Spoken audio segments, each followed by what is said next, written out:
तो dual nature of radiation and matter. तो सबसे पहले हम बात करते हैं कुछ बेसिक टर्म्स की। Electrons, protons, neutrons,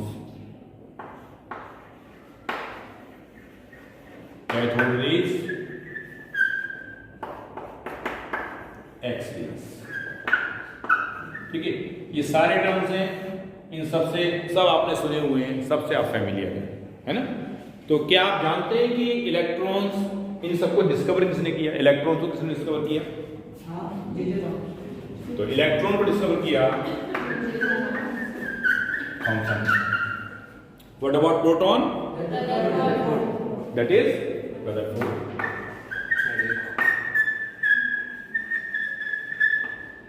What about neutrons?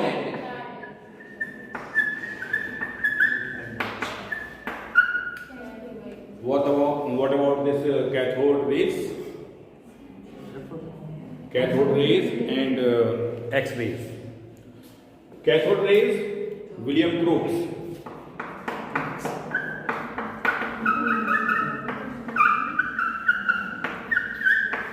And X-rays, Roentgen.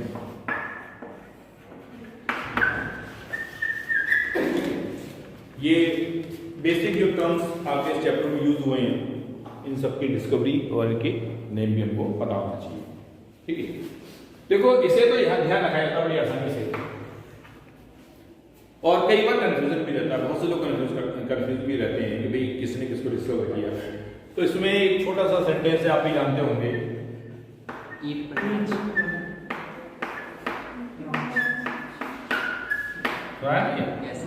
तो इलेक्ट्रॉन थॉमसन, प्रोटॉन रदरफोर्ड, और ये आपका न्यूट्रॉन कैल्विन। इस तरीके से इसको याद कर सकते हैं।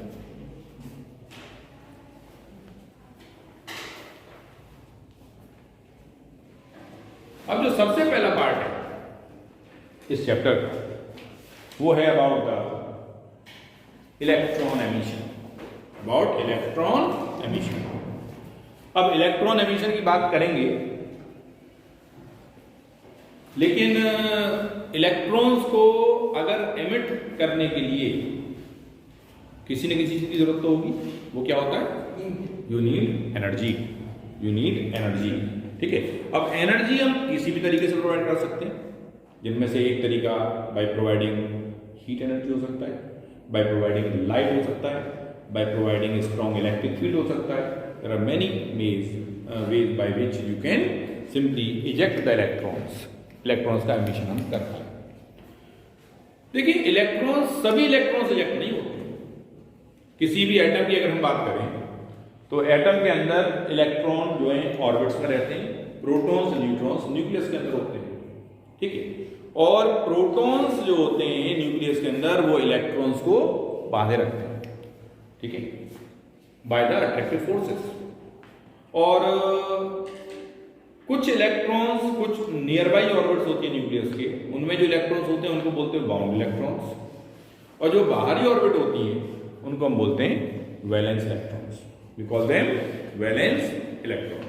ठीक है, वैलेंस इलेक्ट्रॉन्स को फ्री इलेक्ट्रॉन्स भी कभी बोल दिया जाता है। उसकी वजह क्या है कि उनको आसानी से मूव किया जा सकता है by providing small amount of energy. अगर थोड़ी एनर्जी हम प्रोवाइड करते हैं तो इलेक्ट्रॉन्स अपनी ऑर्बिट को छोड़ करके बाहर जा सकता है। ठीक है, अब एनर्जी कितनी प्रोवाइड करेंगे? एनर्जी, क्योंकि हम जानते हैं, देखिए जो एनर्जी होती है इलेक्ट्रॉन्स की अपनी ऑर्बिट्स में, कैसी होती है? Negative positive. इलेक्ट्रॉन्स के पास जो एनर्जी होती है वो कैसी होती है? नेगेटिव एनर्जी होती है। और नेगेटिव एनर्जी होने के बाद का मतलब ये हो गया कि उनको न्यूट्रलाइज करने के लिए, पहली बात तो उस नेगेटिव एनर्जी को बैलेंस करने के लिए हमें उतनी पॉजिटिव एनर्जी देनी होगी, है ना, ताकि वो कम से कम जीरो के लेवल पे आ जाए। और उसके बाद जब एक्स्ट्रा एनर्जी मिलेगी तो वहां से वो निकल भी सकते हैं। ठीक है, so we have to provide the energy by different means for the emission. अब जैसे हम कह रहे थे कि भाई इलेक्ट्रॉन्स जो बाहरी ऑर्बिट में होते हैं वो ही जल्दी इजेक्ट हो पाते हैं, वो ही निकलते हैं। उन्हीं का एमिशन होता है। क्यों? क्योंकि उनके ऊपर न्यूक्लियस का प्रभाव, प्रोटॉन्स का प्रभाव कम होता है, उनका अट्रैक्टिव फोर्सेस कम होती हैं, तो एनर्जी मिलेगी और एनर्जी मिलते ही वो निकलना शुरू कर देंगे। ठीक है, अब यहाँ पर इलेक्ट्रॉन एमिशन के लिए कई और सारी चीजें चाहिए, जैसे कि मान लीजिए एक टर्म होता है जिसे हम बोलते हैं वर्क फंक्शन। इलेक्ट्रॉन एमिशन के लिए एक टर्म होता है work function. Work function different metals के लिए डिफरेंट होता है। Different metals will have different work function. इसका मतलब ये हुआ कि अगर मान लीजिए सीजियम यूज कर रहे हो तो उसके लिए वर्क फंक्शन अलग होगा, आपने प्लेटिनम यूज किया तो उसके लिए वर्क फंक्शन अलग होगा। ठीक है, जैसे हम जानते हैं कि हमारे मटेरियल्स जो होते हैं, जो मेटल्स होते हैं, अगर स्टील का बर्तन है और एल्यूमिनियम का बर्तन है, गर्म करते हो तो कौन सा जल्दी गर्म हो जाता है? एल्यूमिनियम का। ठीक है, ठीक है, तो उसके मतलब क्या हो गया, ये क्वालिटी हो गई, उस मटेरियल की जो हीट एनर्जी एब्जॉर्ब करने की टेंडेंसी कम या ज़्यादा रखता है। उसी तरीके से बहुत सारे मटेरियल्स, बहुत सारे मेटल्स ऐसे भी हैं जिनके पास से इलेक्ट्रॉन्स को बहुत आसानी से निकाला जा सकता है। कुछ एक ऐसे हैं जिनसे इलेक्ट्रॉन्स को इजेक्ट करने में आपको ज़्यादा एनर्जी की जरूरत पड़ेगी। तो जिनमें से मैंने 2 एग्जाम्पल्स आपको दिए। सीजियम बड़ी कम एनर्जी चाहिए इलेक्ट्रॉन्स को निकालने में। प्लेटिनम की बात करेंगे तो you need large amount of energy to eject the electrons. ठीक है, तो एक टर्म है जिससे हम बात कर रहे हैं जिसकी वर्क फंक्शन। तो आपका जो टॉपिक है वो है electron emission.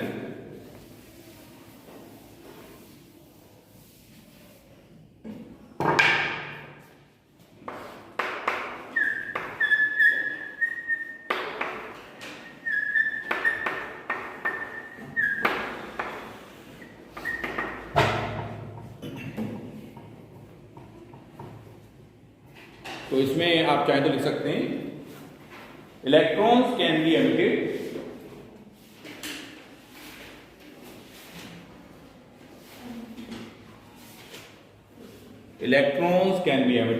from the metal surface, emitted, EMITTED, only by providing, only electrons can be emitted from the metal surface only by providing sufficient amount of energy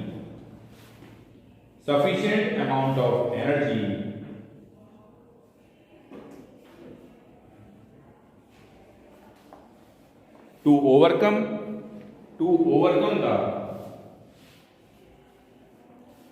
attractive pull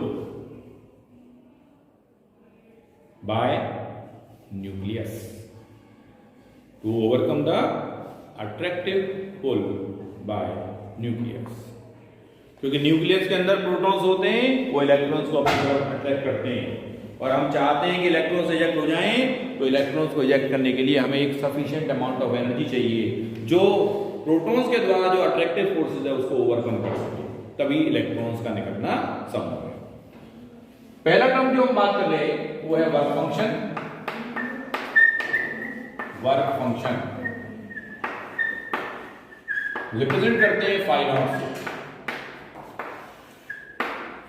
देखिए, जैसे मैंने बताया हर मेटल का अपना work function होता है।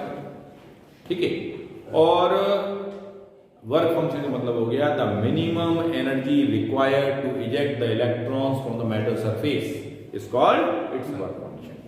ठीक है, and different metals will have different work function. जरा इसमें आप नोट भी कर लीजिए वर्क फंक्शन की definition. The minimum energy required to eject EJECT to eject the electrons from the metal surface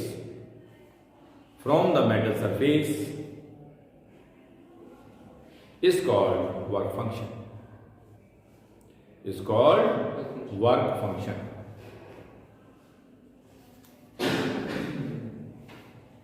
work function के लिए नीचे लिख दीजिए फॉर प्लेटिनम, नीचे लिखो फॉर प्लेटिनम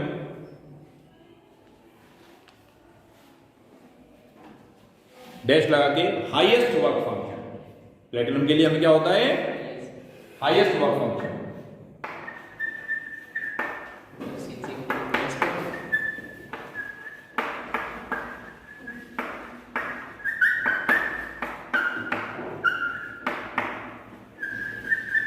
और इसकी वैल्यू होती है about 5.65 electron volt, 5.65 electron volt. जो लोएस्ट वर्क फंक्शन होता है वो सीजियम का होता है।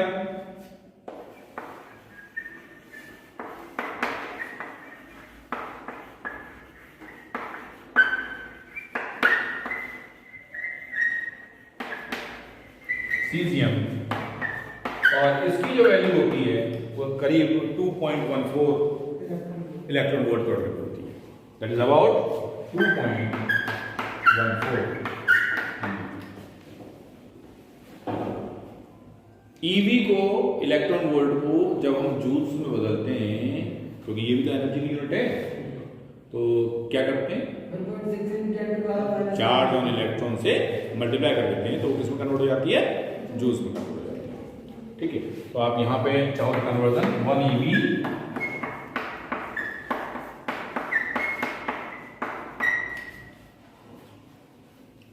ये आपको जूल में कन्वर्जन के लिए आपसे कर सकते हैं।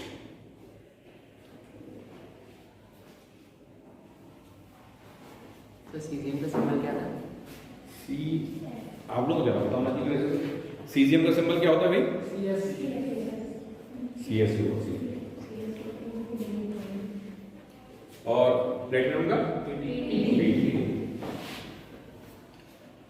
अब इसके साथ एक टर्म और है जिसे हम बोलते हैं threshold frequency. Threshold frequency, threshold frequency को हम रिप्रेजेंट करते हैं न्यू नॉट से।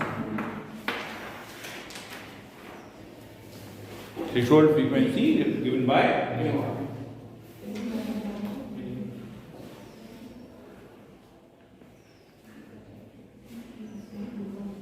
देखो, अगर लाइट इंसिडेंट करके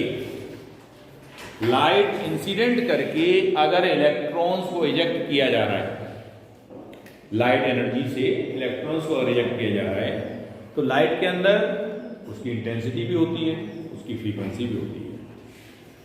जैसे कि हर मेटल के लिए अपना एक वर्क फंक्शन होता है, वैसे ही हर मेटल से इलेक्ट्रॉन्स के एमिशन के लिए एक मिनिमम फ्रीक्वेंसी होती है। Different metals will have different threshold frequency. ठीक है, और थ्रेशोल्ड फ्रीक्वेंसी है क्या, the minimum frequency required to eject the electrons from the metal surface. Light की इंटेंसिटी कितनी भी बढ़ा दो, अगर फ्रीक्वेंसी मिनिमम जो रिक्वायरमेंट है उस मटेरियल के लिए अगर नहीं होगी तो इलेक्ट्रॉन्स नहीं निकलेंगे। ठीक है, तो इलेक्ट्रॉन्स का इजेक्शन किस बारे में डिपेंड करता है कि कितनी फ्रीक्वेंसी उस इंसिडेंट लाइट के अंदर है। अगर वो फ्रीक्वेंसी थ्रेशोल्ड फ्रीक्वेंसी से ज्यादा होगी तो इलेक्ट्रॉन्स इजेक्ट होंगे, अगर नहीं होगी तो नहीं। ठीक है, तो इसमें जरा थ्रेशोल्ड फ्रीक्वेंसी डेफिनेशन लिख लीजिए। The minimum frequency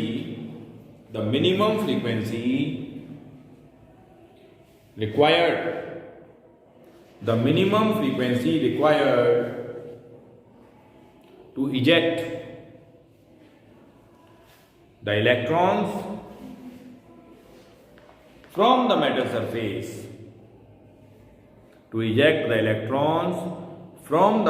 metal surface, is called threshold frequency.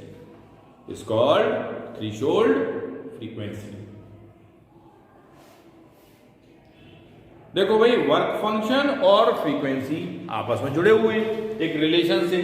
वो रिलेशन क्या होता है, E = hν, तो आप जानते ही हैं, this is energy of photons.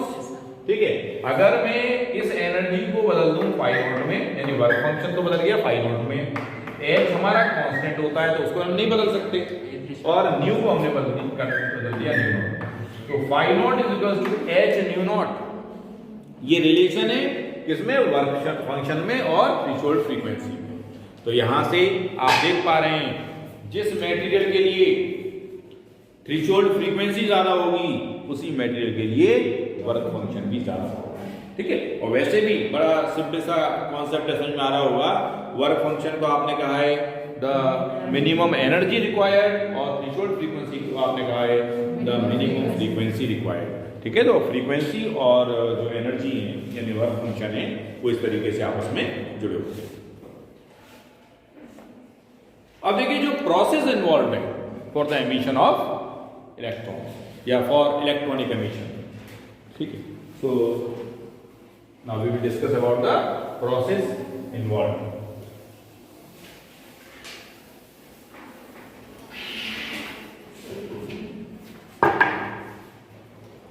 For electronic emission, 3 processes हम लोग यहां यूज करते हैं। सबसे पहला thermionic emission. First is thermionic emission. Thermionic emission का मतलब होता है बाय प्रोवाइडिंग हीट।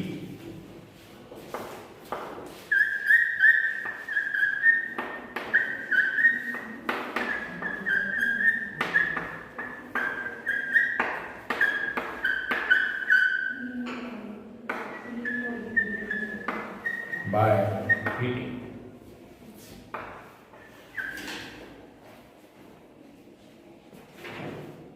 जो दूसरा होता है वो है by providing strong electric field. ठीक है, अगर हम एक तो तरीका ये हो गया थर्मियोनिक एमिशन का, हीट एनर्जी प्रोवाइड करा है, इलेक्ट्रॉन्स निकल सकते हैं। ठीक है, वो सारी कंडीशंस एमिशन के लिए जो होनी चाहिए भाई, मिनिमम फ्रीक्वेंसी भी होनी चाहिए, मिनिमम वर्क फंक्शन भी होना चाहिए, तभी निकलेंगे, वो सब रहेगा। लेकिन हीट से भी इलेक्ट्रॉन्स को इलेक्ट या इजेक्ट किया जा सकता है। दूसरा लिखो सेकंड वन,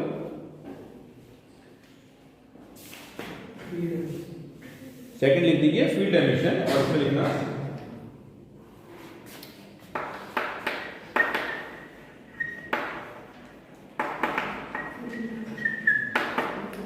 फील्ड एमिशन, इसमें लिख दीजिए by applying strong electric field।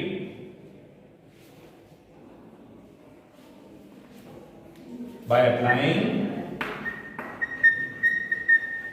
strong electric field which is of the order of as per 8 volt per meter। अगर हम एक स्ट्रॉन्ग इलेक्ट्रिक फील्ड प्रोवाइड करा रहे हैं तो वो स्ट्रॉन्ग इलेक्ट्रिक फील्ड भी इलेक्ट्रॉन्स को इजेक्ट करा सकता है। देखो कैसे, क्योंकि हम जानते हैं अगर किसी चार्ज को इलेक्ट्रिक फील्ड के अंदर रखते हो तो क्या होता है, उसके ऊपर फोर्स लगती है। किधर लगती है, चार्ज अगर पॉजिटिव है तो the force will be in the direction of the field, और चार्ज अगर नेगेटिव है तो it will be in the opposite direction. ठीक है, तो इलेक्ट्रॉन्स हैं, नेगेटिव चार्ज है, ऑब्वियसली अपोजिट डायरेक्शन में जिधर इलेक्ट्रिक फील्ड आप अप्लाई करेंगे उसके अपोजिट डायरेक्शन में इजेक्ट करेगा। लेकिन इजेक्ट इसलिए करेगा क्योंकि उस पर फोर्स लग रही है और वो फोर्स है जो उसको इजेक्ट कराने में उसकी हेल्प कर रही है। इसका एग्जांपल भी देख सकते हैं आप, स्पार्क प्लग। कभी देखा है स्पार्क प्लग? स्कूटर मोटरसाइकिल में होता है, जब स्टार्ट करते हैं किक मारते हैं तो इंजन में ऊपर स्पार्क प्लग लगा होता है।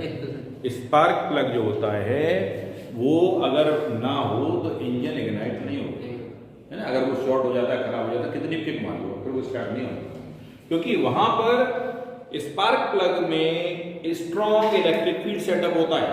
जब आप किक मारते हैं तो उसके अंदर एक स्पार्क क्रिएट होता है। क्यों क्रिएट होता है? क्योंकि वहां पे किक मारते वक्त किक मारने से या सेल्फ देने से एक स्ट्रॉन्ग इलेक्ट्रिक फील्ड का सेटअप होता है, जिसकी वजह से इलेक्ट्रॉन्स उसके एक एंड से दूसरे एंड की तरफ जाने लगते हैं, एयर में होते हैं। यानी जो गैपिंग होती है उसमें टर्मिनल्स में वो बहुत कम होती है, और वो जो इलेक्ट्रॉन्स एमिट होते हैं वही स्पार्क के फॉर्म में नोटिफाई होते हैं। और इसीलिए जो फील्ड एमिशन है उसका एक बहुत आसान सा एग्जाम्पल आप इस बात में कंसीडर कर सकते हैं। और कभी भी अगर मान लीजिए आप किक मार रहे हैं और स्पार्क प्लग को आपने पकड़ रखा है तो एक सीवियर इलेक्ट्रिक शॉक लगा देता है। ठीक है, बहुत अच्छा खासा झटका आपको लगेगा। क्यों? क्योंकि स्ट्रॉन्ग इलेक्ट्रिक फील्ड के लिए जब आप उसके ऊपर चार्ज होगा तो चार्ज भी काफी हद तक स्ट्रॉन्ग होते हैं, रिमूव कर। तीसरा जो तरीका होता है इलेक्ट्रॉन एमिशन का, वो होता है फोटो इलेक्ट्रिक एमिशन। ठीक है, next is photo electric emission. Photo electric emission, radiation. Photo electric emission जैसे नाम बता रहा है वैसा ही इसका काम भी है। Photo means light, photons. ठीक है, फोटॉन्स के इंसिडेंट होने से इलेक्ट्रॉन्स का निकलना। ठीक है, सो बाय इंसिडेंटिंग लाइट।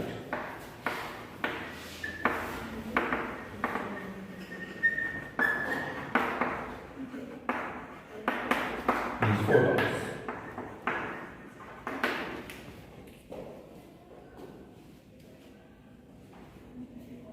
और हमारा जो सिलेबस का पार्ट है उस सिलेबस के अंदर हमें इसी को फोकस करना है, photon emission, photo electric emission.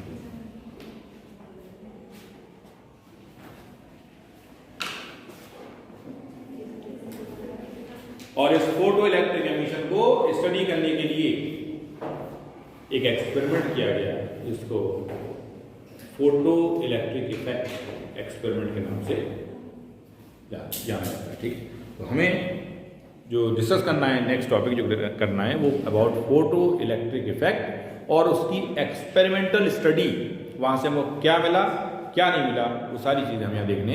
और बहुत इंपॉर्टेंट टॉपिक है, इस पॉइंट ऑफ व्यू से इंपॉर्टेंट है क्योंकि एग्जाम में कई बार क्वेश्चन फोटो इलेक्ट्रिक इफेक्ट के एप्लीकेशंस में आते हैं। ठीक है, तो इसे कंटिन्यू करते हैं।